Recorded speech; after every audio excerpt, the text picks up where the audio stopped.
আমরা সবাই চাই লোকে আমাকে সম্মান করুক। আপনিও নিশ্চয়ই চান সবাই আপনাকে সম্মান করুক, ভালোবাসুক। কিন্তু কি করলে সবার সম্মান পাওয়া যায় তার রহস্য হয়তো এখনো খুঁজে পাননি। আচ্ছা, আপনি যেসব লোককে সম্মান করেন একটু ভাবুন তো, কেন আপনি তাদের সম্মান করেন?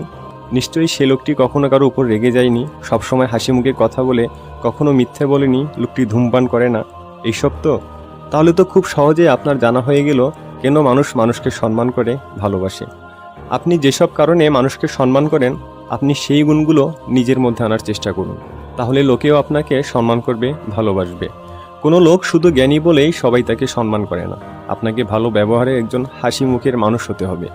পৃথিবীতে এক এক দেশের এক এক ভাষা, কিন্তু হাসি এমন একটা ভাষা যেটা পৃথিবীর সবাই বুঝে। বোবাও বুঝে, শিশু থেকে বয়স্ক, পৃথিবীর সকল মানুষ হাসির অর্থ বুঝে। আপনি যদি মুখে সবসময় জোর করেও হাসি রাখেন তাহলে আপনি কখনো কারোর সাথে দুর্ব্যবহার করতে পারবেন না, কারণ হাসি মুখে কারোর সাথে রাগা যায় না, হাসি মুখে কারোর সাথে দুর্ব্যবহার করা যায় না। আর আপনি যতক্ষণ হাসি মুখে থাকবেন ততক্ষণ যেহেতু কারোর সাথে দুর্ব্যবহার করবেন না, এমনকি আপনার ছোটোখাটো ভুলগুলো অন্যরা খুব সুন্দর চোখে দেখবে। সুতরাং আপনার ভালো থাকাটা পুরোটাই আপনার উপর নির্ভর করছে। প্রতিদিন নিজেকে নিজেই সুখ উপহার দিন। মানুষ সুখের সন্ধান করে। আমরা সুখ খুঁজি লটারিতে পাওয়া টাকার মধ্যে, আমরা সুখ খুঁজি একটি চাকরি পাওয়ার মধ্যে, আমরা সুখ খুঁজি ব্যবসায়িক সফলতায়। সুখ কি আসলে খোঁজার জিনিস? সুখ অনুভবের বিষয়। সুখ খুঁজলেও সারা জীবনে আপনার সুখ পাওয়া হবে না। সুখকে অনুভব করতে হয়। হয়তো ভাবছেন বাইরের এত সমস্যার মাঝে সুখ অনুভব করি কিভাবে। বাইরের কোনো ঘটনা আপনার মনে কতটুকু প্রভাব সৃষ্টি করলো তার জন্য ঘটনা যতটা না দায়ী তার চেয়েও বেশি দায়ী আপনি ঘটনাকে কিভাবে দেখছেন সেটা। আপনি রাস্তা দিয়ে হেঁটে যাচ্ছেন, পাশে আপনার পরিচিত কোনো ছেলে হেঁটে গেল কিন্তু আপনাকে সালাম দিল না। এটা ভেবে আপনার মাথা গরম হয়ে গেল। কেন সে আপনাকে সালাম দিল না? সাধারণ একটা সালাম না দেওয়ার বিষয় নিয়েও আপনার মাথা গরম হয়, আপনি রেগে যান।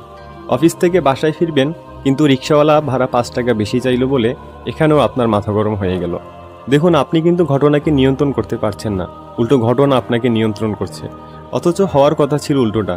শুধু তাই নয়, বাজারে জিনিসের দাম বেশি কেন, রাস্তায় এত জ্যাম কেন, গাড়ির হর্ন এত জোরে বাজায় কেন, আপনার ছেলে মেয়ে A+ পেল না কেন, A+ পেল কিন্তু ফার্স্ট হলো না কেন, এরকম হাজারটি কেন আপনাকে অশান্তিতে রেখেছে। আপনি চাইলেই পুরো পৃথিবীকে নিয়ন্ত্রণ করতে পারবেন না, কিংবা পুরো পৃথিবীকেও আপনার মতো করতে পারবেন না। আপনি শুধু নিজেকে নিয়ন্ত্রণ করতে পারবেন। অথচ আপনি যেটা পারবেন সেটা না করে যেটা পারবেন না সেটাই করতে চাইবেন। আপনি যদি না রাগেন তাহলে পৃথিবীর এমন কি শক্তি আছে যেটা আপনাকে রাগিয়ে দিবে? আপনি যদি ব্যথা না পেতে চান তবে চাইলেই যে কেউ আপনাকে একটা লাঠির আঘাতে ব্যথা দিতে পারে। অর্থাৎ এটা আপনার চাওয়ার উপর নির্ভর করছে না। কিন্তু আপনি রেগে না গেলে আপনাকে রাগাবে এমন সাধ্য কারণেই। আপনি যদি সুখে থাকতে চান তবে হাসুন প্রাণ খুলে, অন্যদের সাথে হাসি মুখে কথা বলুন, ভালো ব্যবহার করুন। কেননা হাসিতে পৃথিবীর সবচেয়ে বড় সৌন্দর্য লুকিয়ে আছে।